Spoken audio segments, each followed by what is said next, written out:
Hello दोस्तों, फिर से आपका स्वागत है इस नए मोटिवेशनल वीडियो में।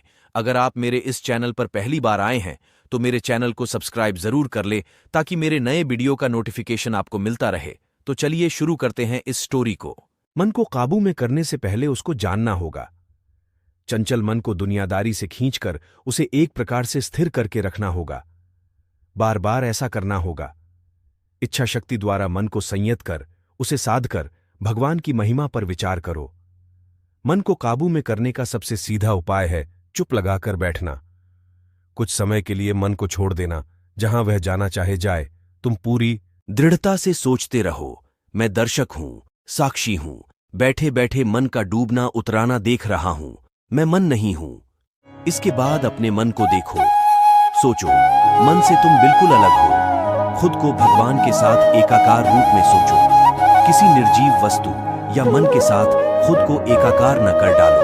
कल्पना करो, मन मानो तुम्हारे सामने फैली एक शांत झील है। जो विचार मन में उठकर धुंधला रहे हैं वो जैसे झील में बुलबुले उठ रहे हैं और सतह पर आकर विलीन हो रहे हैं। विचारों को नियंत्रित करने की कोई कोशिश मत करो। कल्पना की आंख से उन्हें बस दर्शक की तरह देखते जाओ, किस तरह वह बहां चला जा रहा है।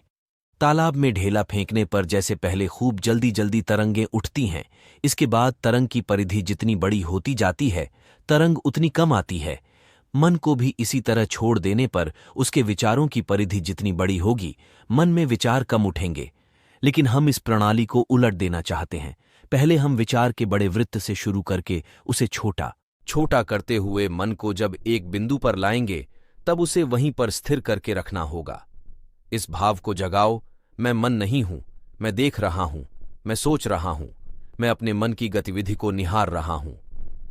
इस तरह अभ्यास करते करते खुद के साथ मन का जो एकाकार भाव है वह दिनों दिन कम होगा।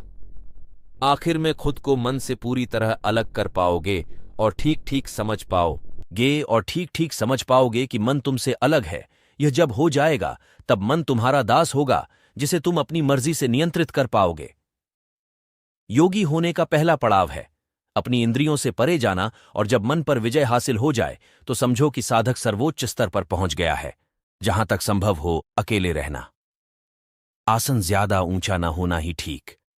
पहले कुशासन, फिर मृगचर्म, फिर रेशम या पट्टवस्त्र बिछाना। टेक लेने के लिए कुछ न होना ही अच्छा। कुल मिलाकर आसन दृढ़ होना चाहिए। हर तरह के विचारों का त्याग कर मन को खाली कर डालो। जैसे ही कोई विचार मन में उठे तुरंत ही उसे दूर कर देना। ऐसा करने के लिए हमें निर्जीव वस्तुओं और अपने शरीर से परे उठना होगा। दरअसल मनुष्य का पूरा जीवन ही इस अवस्था तक पहुंचने की एक अनवरत कोशिश है। हमारे श्रेष्ठ आदर्श हैं भगवान, उनका ही ध्यान करो। हम जाता को जान नहीं पाते क्योंकि वह हमारे ही स्वरूप है। हम अशुभ की सृष्टि खुद करते हैं क्योंकि हम अशुभ देखते हैं। हमारे भीतर जो है बाहर हम वही देखते हैं। यह दुनिया हमारे लिए आईने की तरह है। यह छोटा शरीर हमारे द्वारा सृष्टि किया हुआ एक छोटा आईना है, लेकिन असल में सारी दुनिया ही हमारा शरीर है। इस बात का हमेशा ख्याल रखना होगा, तभी समझ पाओगे। हम मरते नहीं या किसी को चोट नहीं पहुंचा सकते, क्योंकि जिसे चोट पहुंचाएंगे वह भी हम ही हैं। हमारा जन्म नहीं, मृत्यु भी नहीं।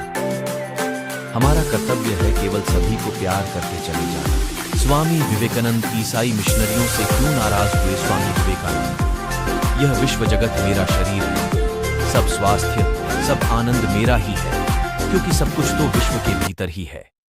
बोलो, मैं ही विश्व जगत हूं। आखिर में यही समझ पाता हूं, जो कुछ कर्म व्यापार है सब हमसे ही आईने में प्रतिबिंबित हो रहा है। अगर लग रहा है कि हम छोटी तरंग जैसे हैं, तो हम सबके पीछे एक अखंड समुद्र है और हम सब उसी में मिले हुए हैं। समुद्र से अलग तरंग अकेले नहीं रह सकती। ठीक से इस्तेमाल किए जाने पर कल्पना हमारे परम मित्र की तरह काम करती है। कल्पना तर्क की सीमाओं से परे जाती है और सिर्फ कल्पना का प्रकाश ही हमें सब जगह ले जा सकता है। प्रेरणा हमारे भीतर से उठती है, इसलिए हमें अपनी ही उच्चतर शक्तियों द्वारा खुद को अनुप्रेरित करना होगा।